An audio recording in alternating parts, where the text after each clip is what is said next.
Assalamualaikum warahmatullahi wabarakatuh. Dalam kesempatan ini kita akan melakukan simulasi pengisian form asesmen terintegrasi Direktorat Jenderal Rehabilitasi Sosial oleh Sentra Pangurangi Takalar. Dalam percobaan ini kita akan mencoba di Kabupaten Jeneponto. Baik, untuk para teman-teman pendamping dalam melakukan pendataan ini, maka pertama-tama harus memastikan bahwa PPKS yang akan didata ini telah memiliki dokumen kependudukan, yaitu berupa kartu tanda penduduk atau KTP dan kartu keluarga.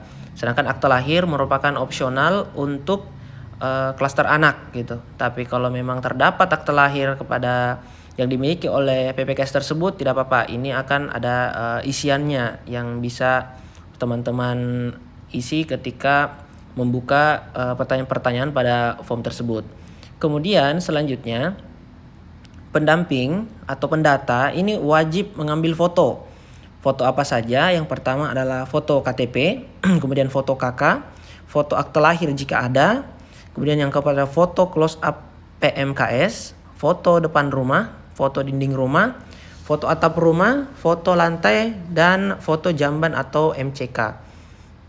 Untuk foto ini mungkin teman-teman bisa mensiasati dengan melakukan foto di depan rumah dari PMKS yang bisa memperlihatkan kondisi dinding dan juga atapnya, sehingga foto depan rumah, dinding rumah, dan atap rumah bisa terlihat dalam satu foto, sehingga teman-teman sisa memfoto kondisi lantai rumah dan juga foto jamban untuk kondisi rumah. Nah, foto-foto tersebut nantinya disimpan terlebih dahulu dalam satu folder yang diberi nama PPKS yang didata. Jadi teman-teman pendamping sementara mengarsipkannya dan memasukkannya ke dalam sebuah folder yang diberi nama penerima manfaat yang didata sebelum nantinya dikirimkan kepada para PIC atau penanggung jawab masing-masing daerah. Baik, kita mulai masuk ke isian pertama. Di sini ada nama petugas asesmen. Pada nama petugas asesmen ini terdapat beberapa nama-nama teman-teman yang telah ditunjuk sebagai pendamping. Ini sangat penting bagi pendamping untuk memilih daftar nama ini sesuai dengan nama teman-teman pendamping untuk menjadi bukti dan juga tanda bahwa teman-teman yang melakukan penginputan atas data PMKS tersebut. Dalam hal ini mungkin bisa kita pilih salah satunya. Anggaplah saya adalah Sri Ani Harkati yang akan melakukan penginputan. Selanjutnya ada Satuan Kerja Sentra Pangurangi Takalar. Kita akan langsung mengisinya saja karena tidak ada pilihan lain, dan tanda bintang pada pertanyaan menandakan bahwa isian tersebut merupakan isian mandatori atau wajib. Kemudian di sini ada tab pertanyaan mengenai alamat lengkap sesuai KTP. Jadi pada tab ini teman-teman harus fokus untuk mengisi informasi sesuai dengan KTP yang dimiliki oleh penerima manfaat.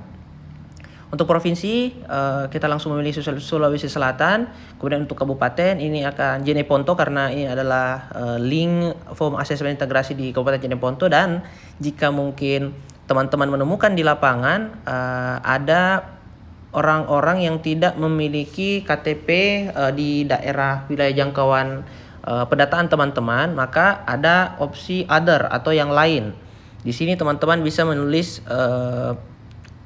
kabupaten warga tersebut atau PPKS tersebut secara custom yang disesuaikan dengan informasi dari yang tertera di KTP. Misalnya dia mungkin pendatang, tapi setahu teman-teman pendamping memang sudah ada 1 sampai berapa tahun mereka bermukim di Jeneponto misalnya. Ternyata pas kita melakukan pengecekan, ternyata KTP-nya belum menjadi KTP warga setempat, dalam hal ini Jeneponto. Jadi ditulis saja sesuai dengan yang tertera di KTP, misalnya dari kabupaten atau kota, misalnya Palu.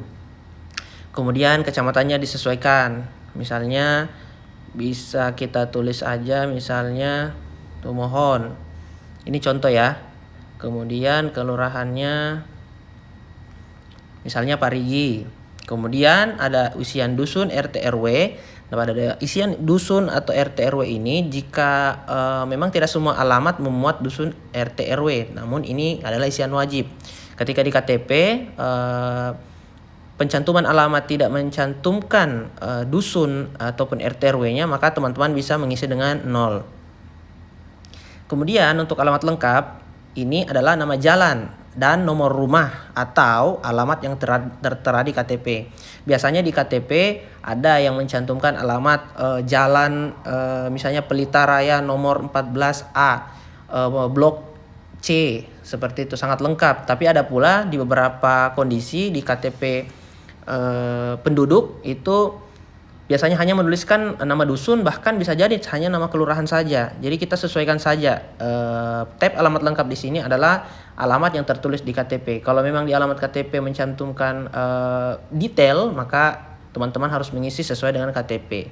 Dalam hal ini mungkin anggaplah bahwa yang tertulis pada alamat lengkap itu adalah kelurahannya. Oke, selanjutnya kita masuk pada alamat sesuai domisili. Nah, alamat sesuai domisili ini tidak ada pilihan lainnya, Sulawesi Selatan, kemudian Jeneponto. Jadi ini adalah alamat di mana PM ini sekarang tinggal, karena biasanya di KTP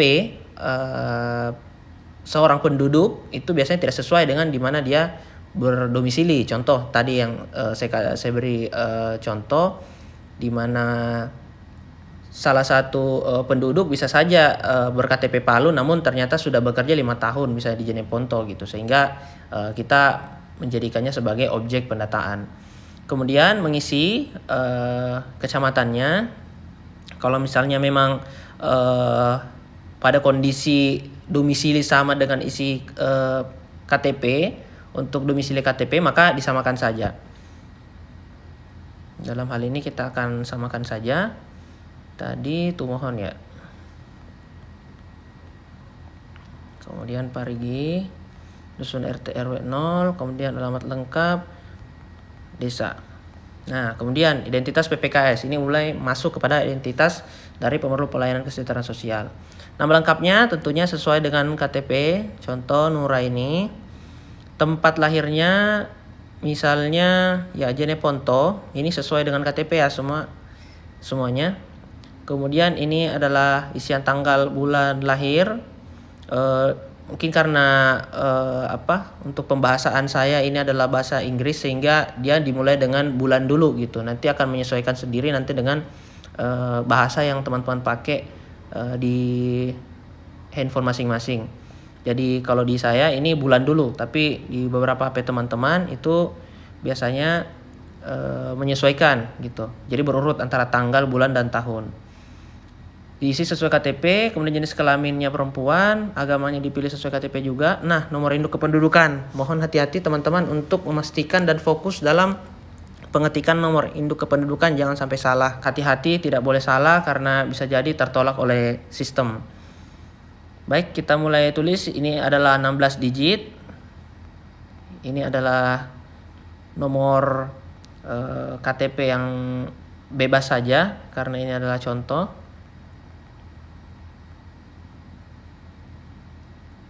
Oke. Kemudian nomor akta lahir jika ada, dan jika tidak ada maka boleh dikosongkan.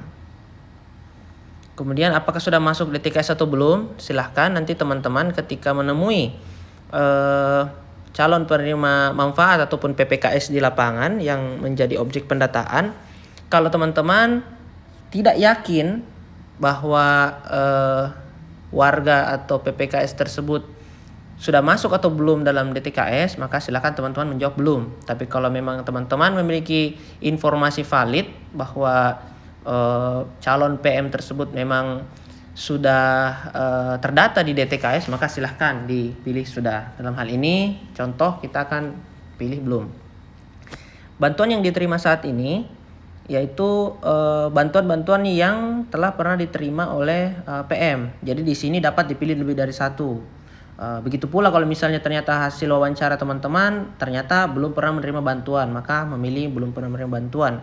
Nah, kalau misalnya dia menerima PKH, dia menerima sembako. Sembako ini adalah perubahan program ya dari BPNT, bantuan pangan non tunai. Dan ternyata dia juga memiliki BPJS, silahkan dicentang. Dan ketika ada program lain, di sini bisa dipilih yang lain ya, other bisa diketik misalnya bantuan sembako dari Pemda. Ini bisa seperti itu. Jadi bisa dipilih lebih dari satu. Selanjutnya pendidikan terakhir disesuaikan dengan hasil wawancara, kemudian status kawin, nama ibu kandung. Nah, ini bisa dicek di kartu keluarga, misalnya Sumarni. Kemudian nama ayah kandung, misalnya Parto ya. Nah, setelah itu kita kan next untuk bisa masuk ke bagian berikutnya.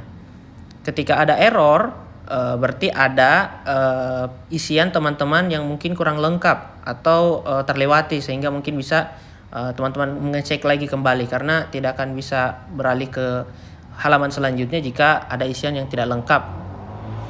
Kemudian kita masuk ke profil pengampu PPKS. Profil pengampu PPKS itu berarti adalah profil dari PPKS, profil wali dari PPKS atau penanggung jawab.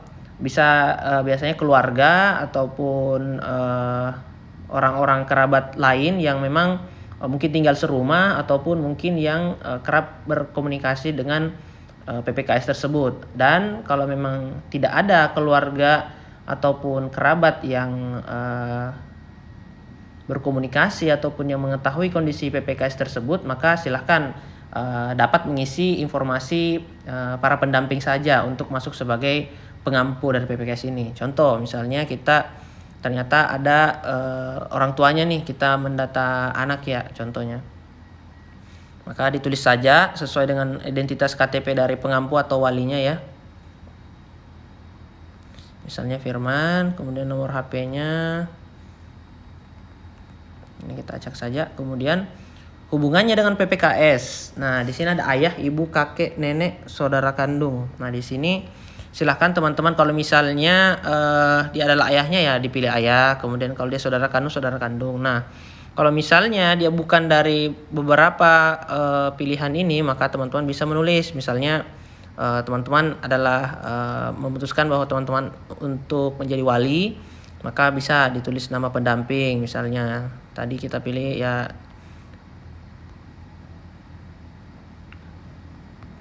misalnya nama pendamping yang mendata adalah Sri Rahmawati, maka diisi Sri Rahmawati.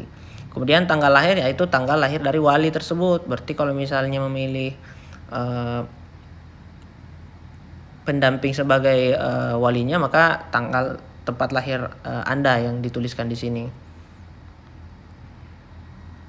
Kemudian sama tanggal bulan lahir dari pengampu atau wali sesuai dengan KTP tentunya. Kemudian jenis kelaminnya misalnya ya perempuan, kemudian Islam, nik dari pengampu atau wali diisi. Pastikan nanti ketika teman-teman mengisi itu benar ya. Jadi tidak ada kesalahan dalam pengetikan, karena nantinya akan kami cek atas data-data yang teman-teman isi, apakah memang diisi sesuai dengan dokumen atau tidak. Nah, ini ada pertanyaan lagi, apakah sudah masuk DTKS atau tidak? Nah, ini kepada pengampu ya. Jadi kondisi pengampu apakah kira-kira sudah masuk DTKS atau belum? Kalau tidak tahu maka silakan menjawab belum. Nah, kemudian bantuan yang diterima saat ini mungkin bisa disamakan dengan apa yang diterima oleh PPKS ya. Kalau memang PPKS belum menerima bantuan ya berarti belum menerima bantuan. Atau mungkin dia sebagai ya misalnya SMA kemudian sudah kawin, pekerjaannya misalnya adalah penjual kue misalnya. Oke. Nah, di sini ada pengeluaran per bulan. Nah, pengeluaran per bulan ini silahkan diwawancara kepada penerima manfaat untuk melihat secara rata-rata dan gambaran saja. Misalnya setelah dipertanyakan seluruh pengeluaran bulanannya ternyata 600.000. Nah, ini ditulis tanpa titik ya. Jadi benar-benar dicek sebelum diisi. Nah, setelah isian ini selesai, maka kita bisa mengklik next atau selanjutnya. Oke, kita masuk ke kondisi PPKS. Kita mulai masuk ke pengkategorian dari PPKS atau hasil assessment. Pertama-tama kita melihat di sini ada 5 kategori ya. Di sini ada kategori anak, lansia, disabilitas, nafsa, dan juga kelompok rentan. Nah, teman-teman, jika misalnya teman-teman sedang mendata anak, berarti misalnya tadi PM yang kita data ini adalah anak. Berarti kita pilih dulu anak, kemudian kita mencari informasi di bawahnya. Nah, contoh nih, ragam disabilitas diisi jika PPKS merupakan penyandang disabilitas. Nah, dalam hal ini kita kan memilih kategori PPKS anak kita sedang mendata anak, artinya ragam disabilitas ini tidak menjadi perhatian kita, artinya di skip. Kita tidak mengisi apapun di sini karena kita tidak sedang mendata penerima manfaat disabilitas. Maka kita mencari ragam kategori anak atau jenis-jenis PMKS anak yang masuk pada klaster anak. Nah, ini dia ragam kategori anak diisi jika PPKS merupakan klaster anak. Nah, silakan teman-teman di sini ragam kategori anak disesuaikan dengan kondisi anak. Ada anak dalam situasi darurat, anak berhadapan dengan hukum, anak dengan HIV/AIDS dan berbagai macam yang bisa teman-teman baca dan sesuaikan dengan kondisi dari penerima manfaat itu sendiri. Misalnya rata-rata yang banyak adalah anak korban diperlakukan salah atau penelantaran. Nah, ini merupakan salah satu anak yang ditelantarkan dan juga mungkin secara gizi dia kurang, kemudian mungkin tidak bersekolah dan mungkin secara kesehatan juga mengalami beberapa gangguan. Ini adalah contohnya dan bisa saja dia memiliki kondisi-kondisi ragam kategori anak yang bisa jadi ganda gitu. Misalnya dia juga korban dan ditelantarkan, ternyata dia juga ada anak penyandang disabilitas. Maka teman-teman bisa mencontreng dua kategori atau jenis kategori anak ini gitu. Nah, mungkin ada pertanyaan dari teman-teman, apabila kita mendapatkan lansia yang juga menjadi atau memiliki kedisabilitasan, maka kita harus masukkan di kategori PPKS mana. Nah, tentunya karena dia disabilitas, maka dia akan masuk ke disabilitas daripada lansianya, seperti itu.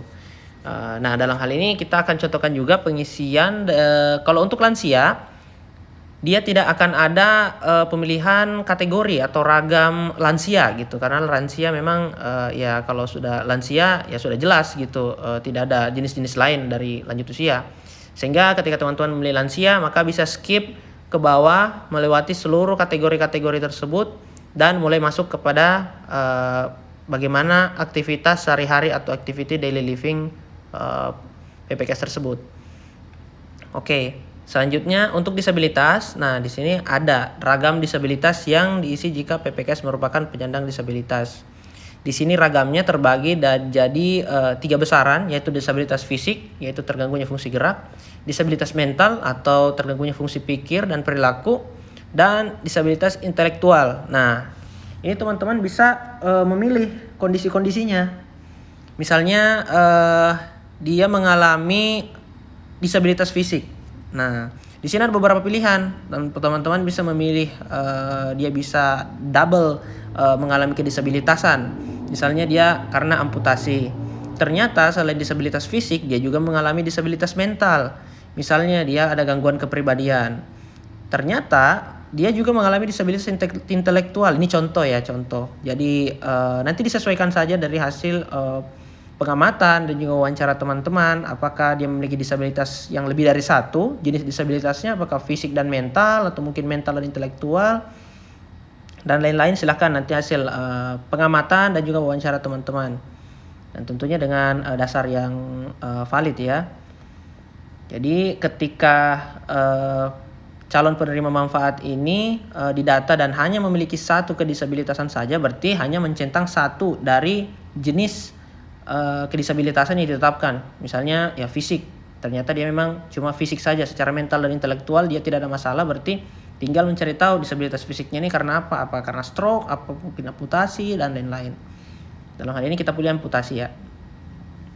Nah, berikutnya ada kelompok nafsa. Nafsa sama, nafsa tidak perlu atau tidak ada jenis-jenis ragam kategorinya gitu. Jadi ketika memilih nafsa, teman-teman bisa ke bawah dan langsung masuk ke tab activity daily living atau kemampuan beraktivitas sehari-hari. Masuk kepada kelompok rentan. Nah, salah satu yang juga memiliki kategori itu adalah kelompok rentan ya. Di situ ada beberapa jenis penyandang masalah kesejahteraan sosial. Dia ada di bawah di sini. Nah, ini diisi jika PPKS masuk dalam kelompok rentan. Nah, kelompok rentan itu apa saja? Nah, misalnya teman-teman menemui tunasusila. Tunasusila ini contohnya yang paling sederhana adalah ya pekerja seks komersial, apakah dia offline atau online gitu. Nah, ternyata teman-teman mendapatkan ada warga ataupun ya masyarakat yang memang berprofesi sebagai tunasusila dan bisa teman-teman data, silahkan. Berarti ketika kita mendatanya maka memilih tunasusila. Kemudian gelandangan pengemis pemulung. Nah, ini misalnya bisa didata ketika dia memiliki itu tadi dokumen KTP dan KK, meskipun memang rata-rata gelandangan pengemis dan pemulung ya ada juga, banyak juga yang tidak memiliki data kependudukan, itu tidak bisa terdata. Nah, kelompok minoritas. Nah, kelompok minoritas ini biasanya kelompok-kelompok yang memang termarginalkan ya, mungkin bisa kita sebut mungkin kelompok waria dan kelompok-kelompok khusus lainnya yang memang minoritas di sekitar masyarakat. Kemudian ada bekas warga binaan lembaga permasyarakatan. Nah, ini mungkin bekas-bekas atau ya bisa dikatakan mantan narapidana yang kemudian juga masuk dalam ragam jenis kelompok rentan. Nah, ada orang dengan HIV/AIDS. Nah, ini ketika yang kita data ada orang dengan HIV/AIDS, maka dia masuk kelompok rentan dengan kategori orang dengan HIV/AIDS. Atau korban trafficking atau pekerja migran Indonesia bermasalah, ini mirip-mirip ya. Ada korban perdagangan orang atau pekerja migran yang bermasalah gitu, TKI misalnya ilegal dan juga ya menjadi objek perdagangan orang juga di luar negeri. Dan ada lagi satu, yaitu perempuan rawan sosial ekonomi. Nah, perempuan rawan sosial ekonomi ini adalah janda-janda ataupun perempuan yang miskin, kriterianya memang yang sangat kurang mampu dan biasanya memiliki tanggungan terhadap tanggungan dalam rumahnya gitu. Mungkin dia punya anak atau mungkin dia punya saudara, punya orang tua yang dia harus tanggung, padahal secara ekonomi dia juga tidak memiliki kemampuan untuk bisa memenuhi kebutuhan dirinya dan juga keluarganya. Itu akan masuk dalam kategori perempuan rawan sosial ekonomi. Hal itu bisa didata karena masuk dalam ragam jenis kelompok rentan. Nah, dalam hal ini kita akan teruskan pendataan dengan mengasumsikan kita lagi sedang mendata perempuan rawan sosial ekonomi. Nah, selanjutnya masuk kepada apakah PPKS membutuhkan bantuan dalam aktivitas sehari-hari. Nah, di sini biasanya kalau lansia atau disabilitas nanti teman-teman mengecek apakah dia membutuhkan bantuan dalam aktivitas sehari-hari atau tidak. Misalnya mandi, berjalan, misalnya untuk memakai baju gitu. Nah, dalam hal ini mungkin kalau dia kategorinya perempuan sosial ekonomi ya tidak ada masalah ya dalam aktivitas sehari-hari. Kemudian kondisi fisik PPKS, apakah sehat apa sedang sakit. Nah, ini bisa dipilih aja. Misalnya sehat. Kemudian di sini ada menjelaskan kondisi fisik gitu. Nah, kalau misalnya di sini dinyatakan sehat, maka mungkin bisa diberikan sedikit deskripsi gitu. PPKS misalnya, PPKS memiliki kondisi kesehatan yang baik dan tidak memiliki penyakit kronis. Nah, ini bisa menjadi asesmen awal untuk kondisi fisik dari PPKS tersebut. Masuk kepada kondisi sosial ekonomi. Di sini apakah kepala keluarga bekerja? Nah, ini dijawab saja sesuai dengan kondisi ya. Misalnya ya. Nah, ini adalah pekerjaan PPKS. Misalnya tadi perempuan rawan sosial ekonomi. Ternyata dia bekerja buruh cuci misalnya, buruh cuci lepas. Kemudian pengeluaran per bulan. Ini sama dengan yang diisi sebelumnya. Ini adalah 600.000. Kemudian jumlah tanggungan dalam rumah misalnya. Kalau dia tidak punya tanggungan dalam rumah, teman-teman cukup menulis 0. Tapi kalau di dalam rumah itu ada jumlah orang dalam rumah, misal dikurang dengan jumlah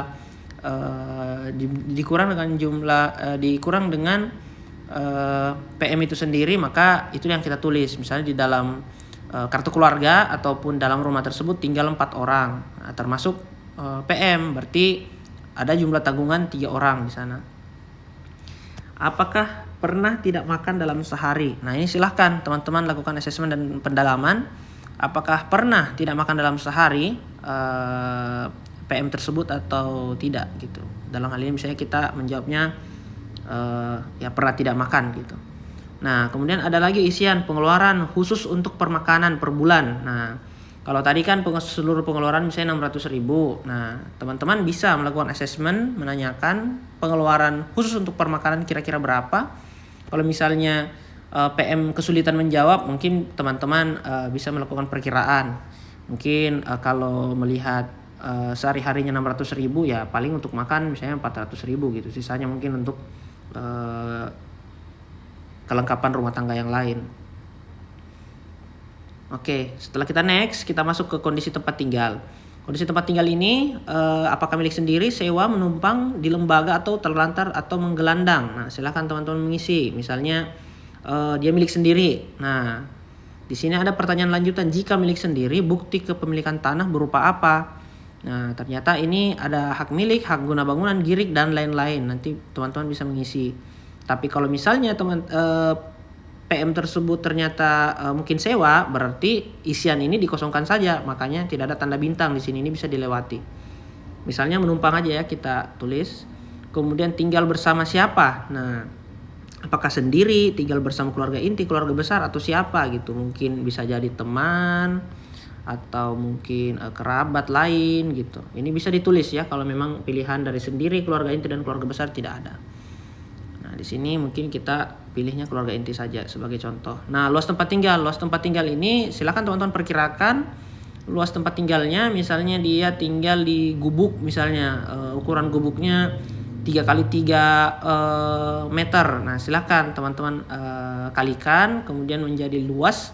Misalnya 3 kali 3 ukuran dari gubuknya misalnya, atau rumahnya atau mungkin kontrakannya. Ya berarti ditulisnya 9 meter 9M2 saja seperti contoh ini. Masuk ke kondisi bangunan, dia ada permanen, semi permanen, atau ada jenis kondisi bangunan lain, bisa ditulis di other atau yang lain. Misalnya dia semi permanen. Semi permanen itu berarti ada campuran antara tembok bata dan juga mungkin kayu atau seng gitu. Jadi ketika ada percampuran antara itu, misalnya triplex kayu atau mungkin anyaman bambu, setengahnya adalah tembok, nah itu masuk semi permanen. Permanen itu ya jelas ya, seperti bangunan rumah pada umumnya full disusun oleh batu bata dan semen. Dalam hal ini misalnya semi permanen. Nah, inilah yang perlu difoto teman-teman. Kondisi rumah ini, apa yang teman-teman isi itu akan divalidasi oleh foto yang teman-teman ambil ketika melakukan kunjungan ke rumah PMKS. Jadi kondisi bangunan rumah ini mungkin bisa difoto di depan rumah yang bisa memperlihatkan kondisi depan rumah, dinding dan juga atapnya gitu, sehingga menghemat jumlah foto yang akan disimpan atau diambil. Kemudian atap tempat tinggalnya apa gitu. Ini ada beberapa pilihan, ada seng, genteng, asbes, atap daun lontar. Nah, nanti kalau ada jenis atap lain di daerah teman-teman, di sini bisa teman-teman tambahkan ya, misalnya atap besi misalnya, atau atap apa mungkin dari yang tradisional mungkin di sana. Mungkin kita pilih di sini atap daun lontar ya, semi permanen. Kemudian lantainya, nah ini yang salah satu yang harus difoto, kondisi lantai. Misalnya ubin tanah gitu. Dinding tempat tinggal didominasi oleh apa? Misalnya didominasi lebih banyak kayunya atau batu batanya gitu. Kalau semi permanen ya fokus kepada elemen non permanennya, berarti kita pilih kayu aja atau bambu. Nah, di sini pertanyaannya, apakah memiliki jamban atau PCK? Silahkan dijawab sesuai dengan keadaan sebenarnya. Kemudian sumber penerangan, ini adalah bukan listrik 450 volt ampere, listrik 900 volt ampere atau other atau yang lain. Bisa menyambung listrik ke warga misalnya. Ini bisa seperti ini. Kemudian sumber air bersihnya dari mana? Misalnya dari sumur atau mungkin ya dari sumber-sumber lain, bisa ditambahkan lagi di sini kalau memang ada sumber lain ya. Oke. Next, kita mulai tiba di beberapa halaman terakhir ya.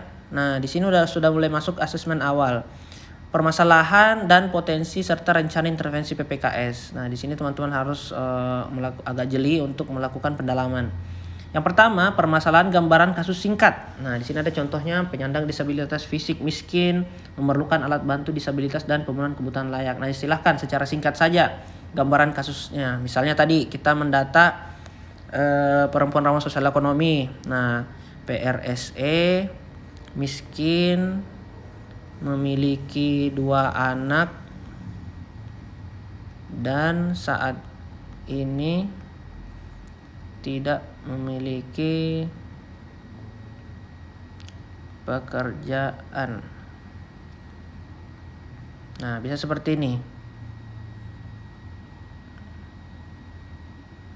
Kemudian pelayanan yang pernah diterima. Nah, ini mungkin ditulis ulang lagi tadi yang diterima, apakah pernah menerima PKH misalnya atau sedang menerima bantuan-bantuan lain dari pemerintah ya. Kalau memang belum pernah menerima, maka jawabnya belum pernah mendapat bantuan. Kemudian potensi diri, minat, keterampilan, hasil tes IQ dan lain-lain. Nah, ini mungkin melihat profil dari PPKS yang kita data, apakah memiliki keterampilan atau minat pada bidang tertentu, terutama bidang-bidang produktif. Mungkin misalnya dia memiliki atau pernah bekerja sebagai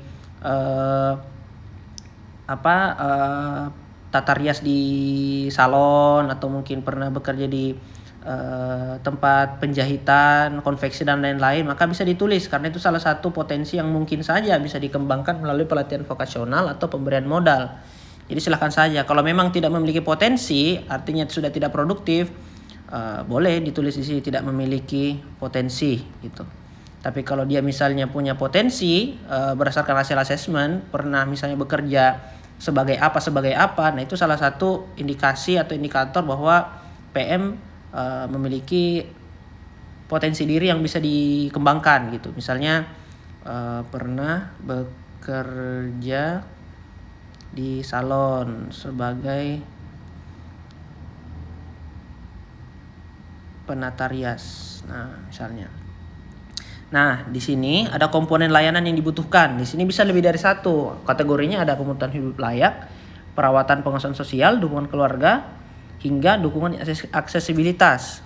Nah, misalnya dalam hal ini, tadi asesmen mengarah kepada pemenuhan kebutuhan hidup layak. Nah, nanti di bawah ada penjelasan pemenuhan kebutuhan hidup layak itu apa-apa saja.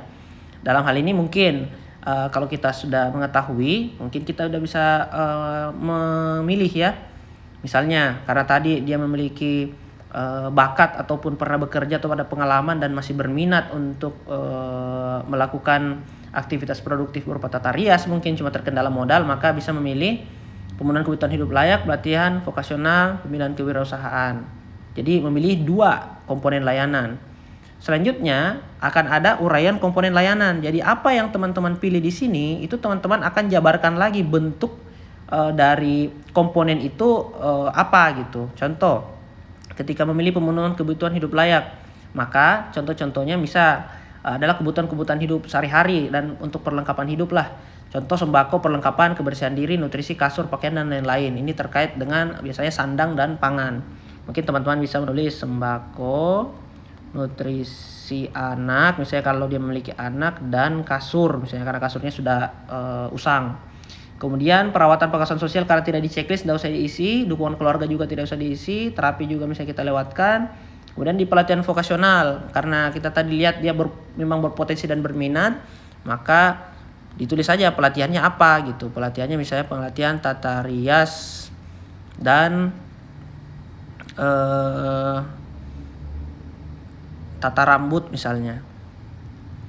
Nah, kemudian teman-teman karena melihat misalnya pendalamannya ternyata memang sudah ada nih keterampilan yang memang sudah siap praktik gitu. Nah, bisa aja teman-teman mengajukan untuk mendapatkan bantuan dan asistensi sosial.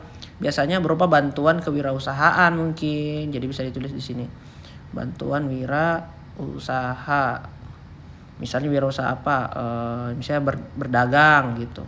Nah, tapi dalam hal ini mungkin bantuan untuk usaha tata rias misalnya.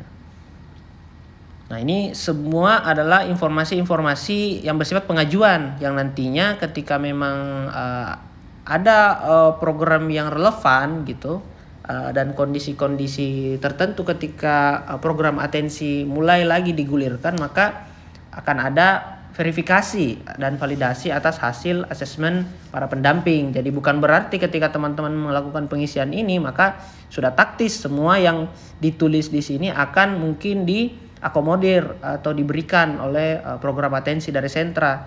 Jadi ini akan tetap dilakukan asesmen mendalam ketika memang PM yang didata ini ternyata akan menjadi calon penerima manfaat dari pemberian bantuan atensi. Kemudian, nah ini kalau untuk dukungan aksesibilitas saya mau jelaskan sedikit.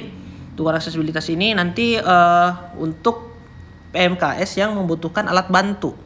Jadi yang membutuhkan alat bantu ini akan masuknya di sini. Misalnya dukungan aksesibilitas kita centang di sini, bisa kita tulis di sini misalnya kursi roda misalnya atau motor roda 3. Nah, ini nanti ada kriterianya juga gitu. Jadi tidak serta-merta kursi roda atau motor roda 3 itu bisa diberikan kepada seluruh kategori PM. Jadi motor roda 3 ini memang khusus untuk PMKS yang memiliki kedisabilitasan fisik dengan persyaratan dia masih produktif gitu untuk pengembangan usaha. Itu ya untuk dokumen aksesibilitas. Nah, untuk tanggal pemberian pelayanan bantuan sementara karena belum diberikan bantuan maka tidak usah dilakukan pengisian. Kemudian pihak yang terlibat dalam intervensi juga mungkin bisa dikosongkan. Kemudian rencana intervensi lanjutan ini bisa diisi oleh teman-teman mungkin yang merasa bahwa setelah mendapatkan atensi, misalnya sudah mendapatkan atensi, maka program apa sih yang mungkin bisa menjadi tindak lanjut lagi atas untuk memperbaiki kondisi kesejahteraan PM tersebut. Di sini ada program-program Kementerian Sosial yang nantinya bisa terdata. Harapannya nanti ke depannya program tersebut bisa terintegrasi sehingga bisa saling berkelanjutan untuk benar-benar menyelesaikan kondisi-kondisi kesejahteraan sosial yang di bawah standar dialami oleh para warga atau penerima manfaat. Nah, misalnya di sini kita tulis pemberian alat bantu atau program kewirausahaan. Nah, di rekomendasi atau catatan khusus dari petugas ini, teman-teman pendamping bisa menuliskan apa saja yang menjadi catatan-catatan khusus dan juga perhatian atas PM yang didata misalnya sangat urgent untuk ditangani. PM sangat urgent ditangani karena sudah 10 hari tidak makan gitu misalnya. Kalau misalnya rekomendasi lain silahkan. Ini bebas untuk para pendamping menuliskan. Jadi bisa menjadi tambahan informasi lagi kepada kami. Itu saja mungkin setelah selesai melakukan pengisian, teman-teman bisa melakukan submit. Nah, ketika your response has been record, ini nantinya akan menyesuaikan bahasa juga di handphone teman-teman bahwa respon Anda telah diterima, maka inputan teman-teman sudah masuk ke dalam database kami yang bisa kami langsung secara real time mengecek gitu apakah isiannya sudah betul atau isiannya masih ada yang asal gitu. Itu bisa kami langsung cek untuk memastikan data yang dimasukkan teman-teman merupakan data yang valid. Oke, mungkin itu saja untuk tutorial ataupun simulasi pengisian asesmen terintegrasi di setiap wilayah. Tetap semangat teman-teman untuk melakukan pendataan ini. Semoga kita semua selalu diberkahi kesehatan dan juga kekuatan, kemudahan dalam berkontribusi dalam peningkatan kesejahteraan sosial bagi seluruh masyarakat kita. Oke, sekian. Terima kasih. Assalamualaikum warahmatullahi wabarakatuh.